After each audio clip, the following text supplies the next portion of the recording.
Shalom pendengar yang dikasihi dan mengasihi Tuhan Yesus Kristus. Berjumpa lagi dengan saya Cynthia dalam waktu teduh. Marilah kita menyiapkan hati kita untuk mendengarkan firman Tuhan. Kiranya hikmat dari Allah Bapa yang memampukan kita untuk mengerti firman dan melakukannya dalam kehidupan sehari-hari kita. Renungan harian hari ini berjudul Tidak Cukup.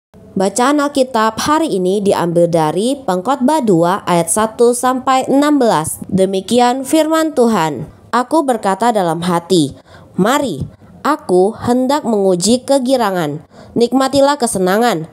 Tetapi lihat, juga itu pun sia-sia.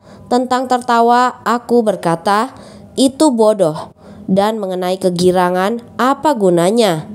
Aku menyelidiki diriku dengan menyegarkan tubuhku dengan anggur, sedang akal budiku tetap memimpin dengan hikmat, dan dengan memperoleh kebebalan sampai aku mengetahui apa yang baik bagi anak-anak manusia untuk dilakukan di bawah langit selama hidup mereka yang pendek itu.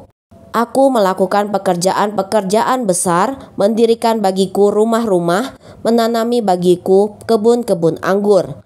Aku mengusahakan bagiku kebun-kebun dan taman-taman dan menanaminya dengan rupa-rupa pohon buah-buahan.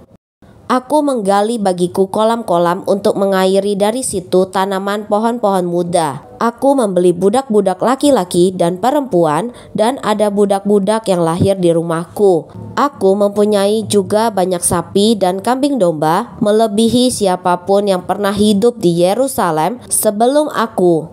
Aku mengumpulkan bagiku juga perak dan emas, harta benda raja-raja dan daerah-daerah. Aku mencari bagiku biduan-biduan dan biduanita-biduanita dan yang menyenangkan anak-anak manusia, yakni banyak gundik. Dengan demikian, aku menjadi besar, bahkan lebih besar daripada siapapun yang pernah hidup di Yerusalem sebelum aku. Dalam pada itu, hikmatku tinggal tetap padaku. Aku tidak merintangi mataku dari apapun yang dikehendakinya, dan aku tidak menahan hatiku dari sukacita apapun, sebab hatiku bersukacita karena segala jerih payahku. Itulah buah segala jerih payahku. Ketika aku meneliti segala pekerjaan yang telah dilakukan tanganku dan segala usaha yang telah kulakukan untuk itu dengan jerih payah, lihatlah, segala sesuatu adalah kesia-siaan dan usaha menjaring angin. Memang tak ada keuntungan di bawah matahari. Lalu aku berpaling untuk meninjau hikmat, kebodohan, dan kebebalan. Sebab apa yang dapat dilakukan orang yang menggantikan raja, hanya apa yang dapat dilakukan orang. Dan aku melihat bahwa hikmat melebihi kebodohan seperti terang melebihi kegelapan. Mata orang berhikmat ada di kepalanya, sedangkan orang yang bodoh berjalan dalam kegelapan. Tetapi aku tahu juga bahwa nasib yang sama menimpa mereka semua.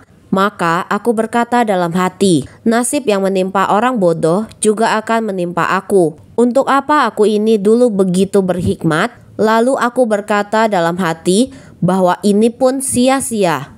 Karena tidak ada kenang-kenangan yang kekal baik dari orang yang berhikmat maupun dari orang yang bodoh. Sebab pada hari-hari yang akan datang, kesemuanya sudah lama dilupakan.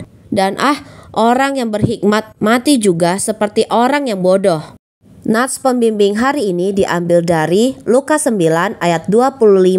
Demikian firman Tuhan. Apa gunanya seorang memperoleh seluruh dunia tetapi ia membinasakan atau merugikan dirinya sendiri? Penulis kitab Pengkhotbah mengatakan bahwa kesenangan, harta benda, dan bahkan pengetahuan yang hebat tidak membawa kepuasan abadi. Perkataan Yesus bahkan melebihi itu. Dia berkata bahwa seseorang yang memiliki segalanya di bumi ini tetapi tidak siap menyongsong kekekalan adalah orang yang mati rohani. Kita semua membutuhkan lebih dari sekadar kesenangan, uang, dan ketenaran. Merenungkan hal ini membuat saya teringat pada beberapa orang terkenal yang bunuh diri. Salah satunya adalah seorang bintang bisbol, beberapa adalah pekerja di dunia hiburan, dan dua lainnya adalah pewaris harta kekayaan yang besar. Saya juga teringat pada seorang cendekiawan yang sangat dihormati dan istrinya yang bersama-sama meminum obat-obatan dengan dosis mematikan tatkala mereka mengetahui bahwa sang istri mengidap kanker stadium akhir. Orang-orang ini gagal menemukan makna hidup mereka. Karena kita diciptakan segambar dengan Allah, kehidupan kita memiliki makna, baik sekarang maupun kelak dalam kekekalan. Allah menciptakan kita untuk kemuliaan-Nya dan menempatkan kita di dunia ini untuk menghormatinya. Kita mempunyai kemampuan yang luar biasa untuk merenungkan tentang Dia dan kekekalan.